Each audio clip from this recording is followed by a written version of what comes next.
کراچی کے ایک بڑے بزنس مین ہیں، تو انہوں نے اپنا ایک قصہ بتایا.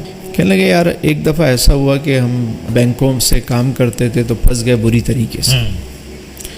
حالات ایسے ہوئے کہ ہمارے پاس دینے کے لیے کچھ بھی نہیں تھا، سب نے مٹ گیا، سب دے چکے. اب مطلب دن بہ دن ہم ڈوبتے جا رہے ہیں، حتیٰ کہ ہم نے ادھر ادھر سے کوشش کی اور دلدل میں چلے گئے. کہتے میں اب وہ ٹائم آ گیا کہ جب میں کسی کو فون کرتا تو لوگ میرا فون بھی نہیں اٹھاتے تھے. ہوتا ہے صحیح. یعنی وہ لوگ کہ جو ہمارے دروازے پر ہمارے آفس میں لائنیں بنا کر ہاتھ باندھ کے کھڑے ہوتے تھے، اب ہماری کال بھی ریسیو نہیں کر رہے تھے. یہ حالات آ گئے. جتن کیے، کوشش کی، عقل و خرد کا استعمال کیا، وسائل، لیکن وہ مرض بڑھتا گیا جو دوا کی. کہنے ایک دفعہ رات کو یہ ہوا کہ میں بیٹھا ہوا ہوں، گھر والے سو گئے، مجھے نیند نہیں آ رہی، فکر میں ہے کہ صبح مجھے ایک پیمنٹ کرنی تھی، کچھ معاملات تھے. لیکن تو میں بے اختیار ایسا ہوا کہ میں بیٹھے بیٹھے نا میری آہستہ آہستہ جو ہے نا وہ آنکھیں نم ہونا شروع ہو گئی، بے بسی سے.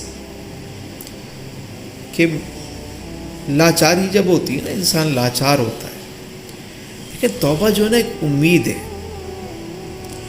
نا امیدی میں امید کا دیا ہے توبہ، اندھیرے میں روشنی ہے توبہ. واہ واہ واہ واہ.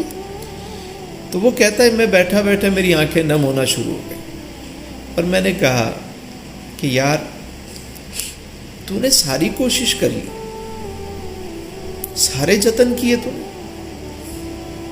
یار اس سے کیوں نہیں کہتا؟ اس کے خزانے لامحدود ہیں، دنیا داروں نے تو تجھے دکھا دیا،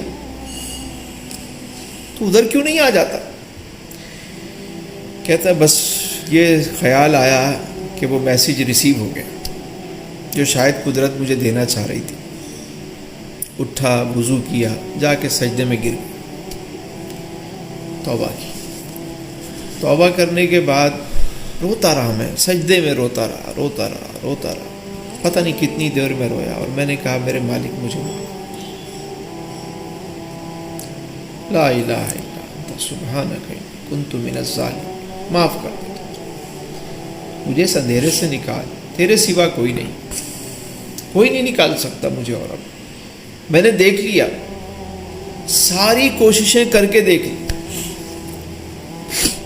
کرم کر دے میرے. کہتے ہیں میں نے وہاں سجدے میں ایک نیت کی، اپنے رب سے ایک معاہدہ کیا. معاہدہ کیا کیا کہ میرے مالک ایک دفعہ تو میرا یہ بار اتار دے، مجھے کھڑا کر دے. اس کے بعد جو بھی میں کماؤں گا آدھا میرا آدھا تیرا. واہ واہ واہ واہ واہ، کیا خوبصورت بات کی. اب جو بھی آئے گا وہ آدھا آدھا ہوگا، یہ میرا تیرے سے وعدہ ہے، مگر مجھے پہلے اس سے نکال. کہتا ہے جب میں فارغ ہوا دعا سے اور اٹھا تو ایسا لگا کہ کسی نے میرا بوجھ اتار کے ایک طرف رکھ دیا. کئی دنوں بعد میں چین سے سویا، صبح اٹھا، فجر کی نماز پڑھی، اور میں صبح سب سے پہلے آفس پہنچ گیا. کہہ رہا عجیب معاملہ ہوا کہ جو لوگ میرا فون نہیں اٹھا رہے تھے وہ میرا فون اٹھانے لگے. سن لی. واہ واہ واہ. ہم نے کیا کیا، کچھ چیزیں بیچیں، کچھ معاملات سیدھے کیے، قرضہ اتارنے میں لگے، وہ جو سودی معاملات سے اس سے نکلے، اپنے آپ کو ہم نے سیدھا کرنا شروع کیا.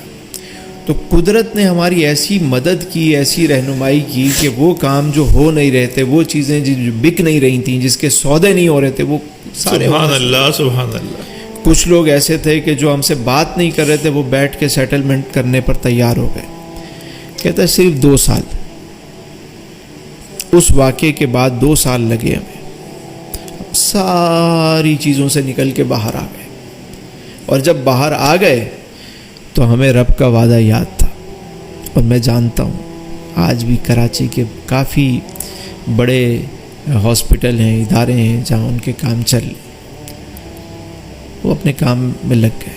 اور اب یہ حال ہے کہ اللہ نے اتنی برکت دی ہے، رب العالمین سے مٹی کو ہاتھ مارتے ہیں تو سونا ہو جاتا ہے. آخر ڈیل کس سے کی تھی؟ کس سے؟ تو ایک بات میں بتاؤں کہ جب کبھی ہو آپ ڈیل کر لو، پہلے غلطی مانو، ایکسیپٹ کرو، اور اس کے بعد رب سے کوئی نہ کوئی ڈیل کرو. ڈیل کر لو. تیسری بات یہ، اپنے اوپر کچھ حد لگا دو کہ جب تک یہ کام نہیں ہوگا، میرا یہ بار نہیں اترے گا، میں یہ کام نہیں کروں گا. مثلا اس کے پسندیدہ کچھ کام ہے، مثال کے طور پہ اس کو شاپنگ پسند ہے، یا اس کو کہیں گھومنا پسند ہے، یا اس کے کوئی اور مشاغل ہیں، وہ کہے میں اس وقت تک یہ چیز نہیں خریدوں گا جب تک یہ بار اتر نہیں جاتا.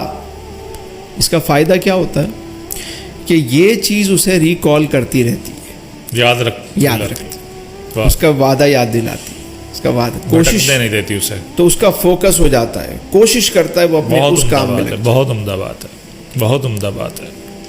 تو توبہ جو ہے وہ ہر مرض کا، ہر غم کا، ہر چیز کا علاج ہے. واہ واہ ہر پریشانی سے آپ کو نکالے گی توبہ. واہ.